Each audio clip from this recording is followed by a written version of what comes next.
కొండా సురేఖ మాజీ ఓఎస్డీ సుమన్ కేసులో మరో ముగ్గురిని పోలీసులు అరెస్ట్ చేశారు. ఏపీలోని మార్టూరులో ముగ్గురిని ఖైరతాబాద్ టాస్క్ ఫోర్స్ అరెస్ట్ చేసింది. వ్యాపారిని బెదిరించి దాడి చేసిన కేసులో సుమన్ కు సహకరించిన అరుణ్ కుమార్, మహేందర్ రెడ్డి, కార్తిక్ ను టాస్క్ ఫోర్స్ పోలీసులు జూబ్లీహిల్స్ పోలీసులకు అప్పగించారు.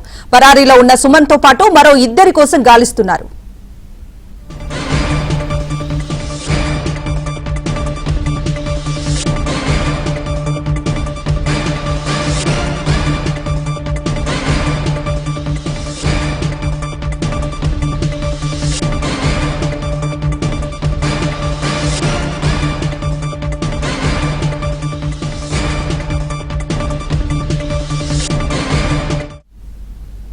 కొండా సురేఖ మాజీ ఓఎస్డీ సుమన్ కేసులో మరో ముగ్గురిని పోలీసులు అరెస్ట్ చేశారు.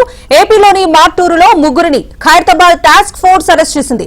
వ్యాపారిని బెదిరించి దాడి చేసిన కేసులో సుమన్ కు సహకరించిన అరుణ్ కుమార్, మహేందర్ రెడ్డి, కార్తిక్ ను టాస్క్ ఫోర్స్ పోలీసులు జూబ్లీహిల్స్ పోలీసులకు అప్పగించారు. పరారీలో ఉన్న సుమన్ తో పాటు మరో ఇద్దరి కోసం గాలిస్తున్నారు. ఇదే అంశానికి సంబంధించి పూర్తి డీటెయిల్స్ అందించడానికి మా క్రైమ్ కరెస్పాండెంట్ ప్రవీణ్ లైవ్ లో జాయిన్ అవుతున్నారు.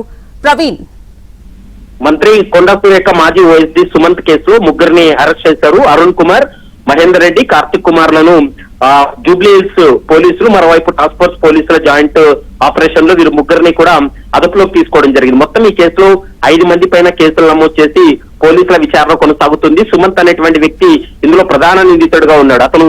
అతని కోసం ప్రత్యేక 3 బృందాల గాలింపు చర్యలు అయితే కొనసాగుతున్నాయనేది కూడా మనకు స్పష్టంగా అర్థమవుతుంది. ఎందుకంటే ఒక వ్యాపారిని బెదిరించి, అంటే అతని పైన విచక్షణారహితంగా దాడి చేయడంతో పాటు ఇనుప రాడ్లతో దాడి చేశారు.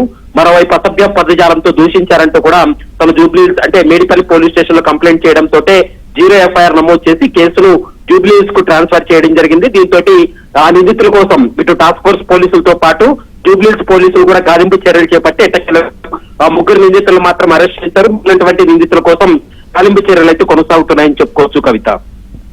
Right Praveen, thank you.